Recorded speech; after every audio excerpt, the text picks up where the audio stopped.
5 seconds. Welcome back. We invite you to continue to dialogue in your local congregations and to continue to inform us of your thinking. You can continue to call 800-435-6107 in the days to come with your questions and your comments. You can also continue to use the email addresses that you were given, info, at umcneb.org, and kansasbishop, one word, at hotmail.com. On Monday, the web stream will be made available on our websites. Many of the questions raised will be offered as a Q&A on the websites, as well as a first draft of a resolution document in preparation for our annual conference sessions. We've been receiving questions from you, and we thank you for that. We're going to turn to those now and try to answer as many of these questions as we can in the time that we have available. A first question that we have, and I might ask Bishop Jones if he would address this. What about representation on the Jurisdictional Committee on the Episcopacy or the Mission Council of the South Central Jurisdiction? Bishop, how might that be affected by going to one annual conference? That is a factor that ought to be considered carefully. In many of our jurisdictional bodies, each annual conference has a certain amount of representation. Currently, on the Episcopacy Committee, each annual conference has one clergy and one layperson. And so, at the moment, our 3 conferences have a total of 6 people on that committee. If we become one conference from that point on, there will be just 2 on that committee. That's one of those factors that already in our conversations has been identified. And you'll need to decide as you think about this, is that helpful or something that's really not very relevant? Something we need to talk about. Thank you, Bishop. Another question that we have is, how will pensions and health benefits be harmonized? There's a parenthetical, there's a special concern about retirees' health insurance supplement in Nebraska. I think I can address that. I don't have the detailed answer, but when Deborah talked about the 2 technical teams that the transition team has put in place, one of those teams is dealing specifically with this question and is gathering the information about how each of the 3 conferences currently handles the pension and health benefits, and will be making a report to the transition team at its April meeting. The answer to this question would be something that would have to be brought to the annual conferences, as Bishop Shira Simpson said in the 2012 version, and voted upon. But right now, all I can say is that we have a technical team that is doing the research and will be putting together proposals. Tom, can I add something to that? I would love if you would, Bishop. The General Board of Pensions has assigned a staff person to work with our technical team and to advise us. There are lots of issues here that need to be looked at. One of the things that several people in all 3 annual conferences, including myself, have already looked at is the question, is this something that can be resolved? And my judgment personally is it can be resolved. There are issues to be faced, but the General Board of Pensions has worked with several other annual conferences in this same kind of process, and we're looking forward to the help that they're going to be giving us and advising us about what our options are and how best to move forward. But I think these are resolvable issues. And Bishop, could I add something to that? Please. I think it's just important to remember the purpose of the transition team is to provide some general direction for you to reflect upon, and also to put in process a way to move us forward. And so we have done that. We've provided you with a recommendation of how we feel it's best to move forward. But now we're going to be forming, hopefully, a number of technical teams that will address asset allocation and other questions you have. We're going to be the best annual conference by having everyone's involvement, thinking, prayers, and participation. So I hope that as you are listening to this webcast in the days ahead, you might be thinking, what issue comes to the forefront in my mind? What issue do I have a passion about? And how can I then be a part of that maybe technical team that will help move this process forward? We need your input and prayers. Thank you, Troy. The next question that I I have a whole pile of questions here, by the way. Thank you. The next question, I'm going to refer this to Bishop Shearer Simpson. The question is, where will the bishop be based in the new Episcopal area? I can tell you that we don't have the answer to that, but Bishop Shearer Simpson would, I think, like to address at least that area. We don't have the answer to that yet, just like we don't have the answer to all the pension and insurance questions, just like we do not have the answer to some of the other technical questions that several of us have addressed, because we believe that the most important question in front of the Kansas East, the Kansas West, and the Nebraska annual conferences is the mission field of the Great Plains. What is the best way for us to organize ourselves so that God can use us all over this region to build congregations, to make disciples, and to do mission work together that is transforming locally and globally?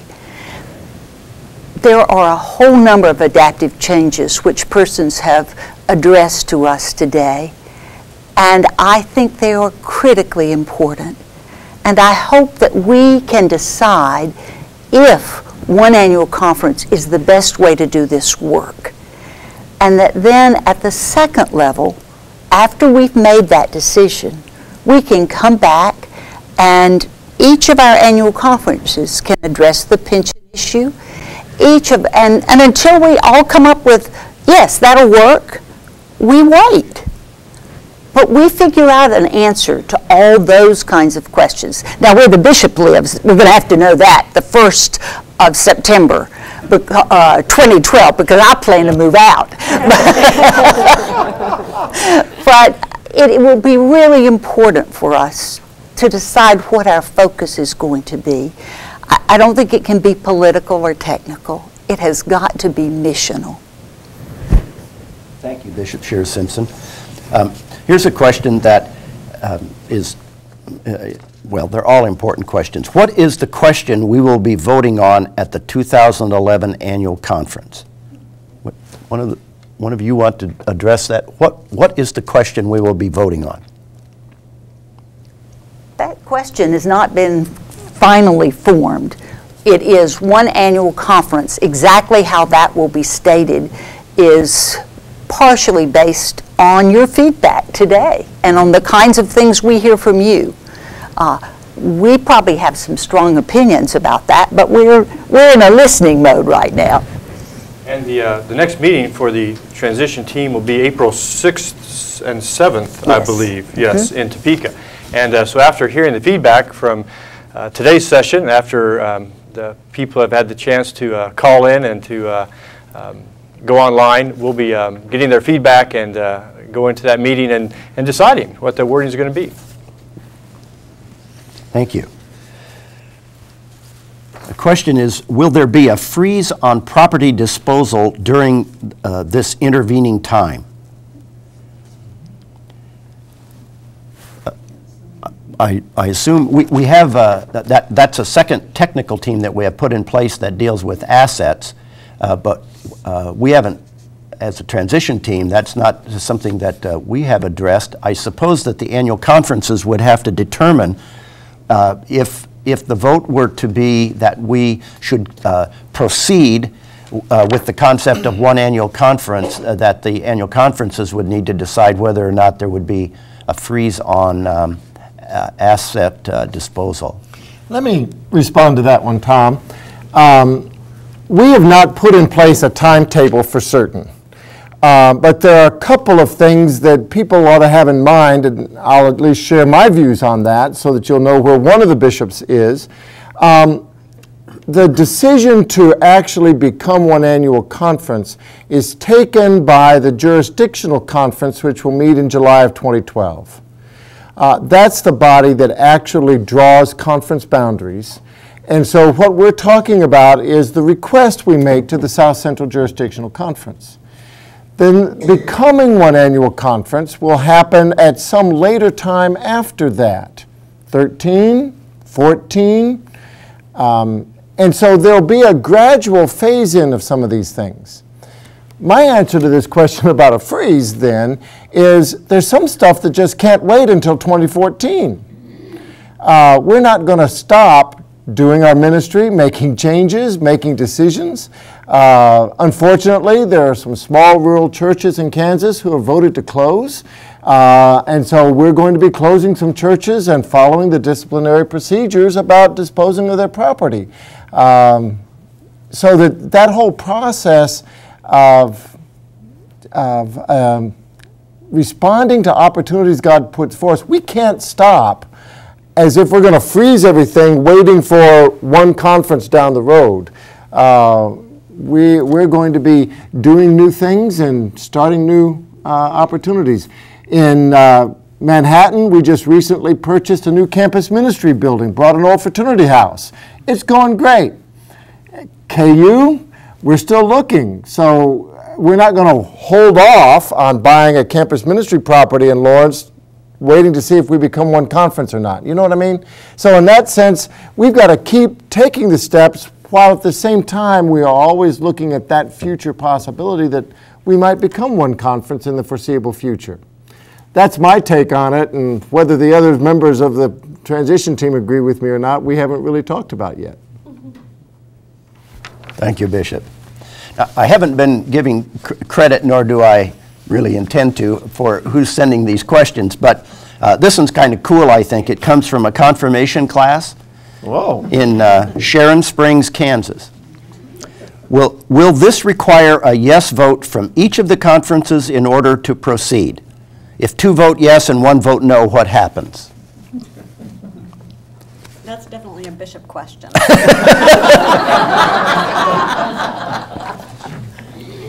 Thank you, Janet. And I noticed Bishop Sheriff Simpson being quiet here. So once again, I'll jump in where, anyway. To the confirmation class in Sharon Springs, I think the answer is I would not want to go forward unless all 3 conferences vote yes. The jurisdictional conference is the body that makes that decision, and my understanding is they will feel most comfortable if all 3 conferences are the ones that are all saying, we think this is where God is leading us into the future. There's no definitive answer to that until the jurisdictional conference votes, but that's my read of it, and that certainly is the kind of thing we want to craft a vision that all 3 conferences can buy into and say yes about. We in Kansas have a history where this was talked about back in the early 1990s, and one conference said yes and the other conference said no, and we backed off and didn't do it. I think that's a precedent that's probably a wise one to follow. What do you think, Ann? I think it's really important for us to look at all of our options if that were to occur. I don't know what we would do. I think it would be time then to back up and have a conversation, and then we'd know. As we talked, why perhaps someone feels this isn't God's calling.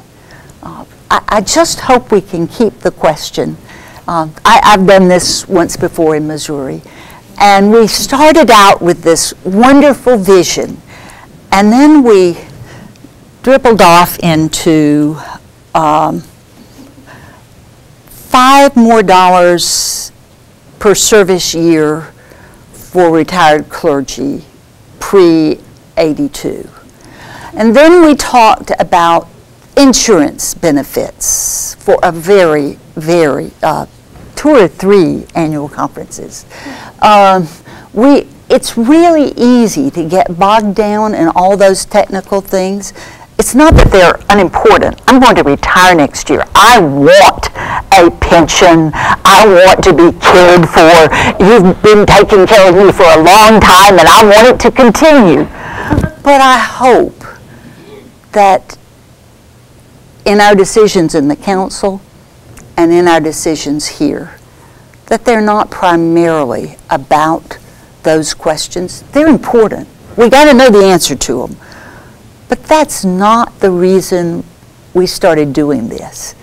We started doing this because we really believe that we can serve this region better. we can do God's work better. And so I hope that'll be the question. If you feel like this isn't the best way for us to do God's work, oh, please tell us that, because your discernment's important. But it's not, I don't think it's primarily about pensions and assets, though those are important and we're going to deal with them. I hope we can have that conversation. Let me pick up on that with a word to the confirmation class at Sharon Springs. I've had breakfast in your church. You have a beautiful building, and I think the ministry that goes on in your congregation is very important. I'm the bishop of 680 United Methodist churches. There are more United Methodist churches in Kansas than there are post offices. My reason for wanting to go into this one conference idea is that I think the annual conference will better serve the Sharon Springs United Methodist Church and Jennings, and Saffordville, and all of the small churches in our state, that we'll do a better job as an annual conference of empowering your ministry than we're currently doing. That's my purpose in recommending this. I know that anxieties get raised about, will the conference forget us if we're a whole lot bigger? But I think the arguments that we've been making here today about pooling resources and focusing our energies on better leadership development will benefit Sharon Springs and every other church in a community that, it's not Wichita and it's not Kansas City, but they're all important communities. Thank you, Bishop. I was handed a note, this goes back to a little bit earlier question, that an initial draft of the questions that may be submitted to us at the annual conference will be online on the websites on Monday. So you can go and look at what an initial draft of proposed questions might be. Those will be finalized, I would say, at our April meeting. Another question that we have, what will becoming one annual conference mean for our representation at General Conference and Jurisdictional Conference? Will we lose our voice in the midst of a larger conference? Will continue to be based on representation of full populations. What has happened for 2012, I think I'm correct in this, Bishop Jones, there's been a reduction of representation for both Kansas East and Kansas West and Nebraska. We now have two clergy and two lay general conference delegates in all three conferences. That is substantially less than before. And the reason for that is that we have been growing smaller while some other places in the U.S. and around the world have been growing larger. And so based on the demographics of how we're growing will determine how many persons we have at General Conference and at Jurisdictional Conference. There is a minimum.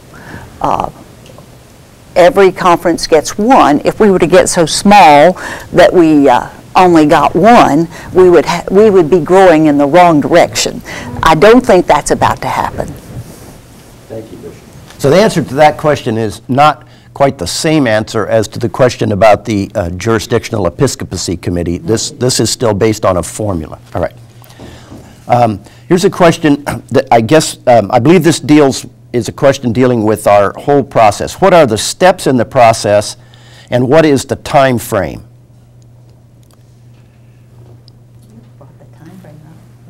Okay. Well, we are beginning this process with the question of, shall we become one new conference altogether? And then after that, offering ourselves the opportunity to work through the technical issues, and if needed, to rework through the technical issues until everyone is satisfied and every voice has been honored and everyone is feeling good about moving forward. I don't think there is an exact plan or timeline that is laid out in stone, and this is an opportunity for us to be part of a conversation together, to think about how we will move forward with care and with hope for fruitfulness and for new opportunities that build a future rather than sustain a structure or an institution.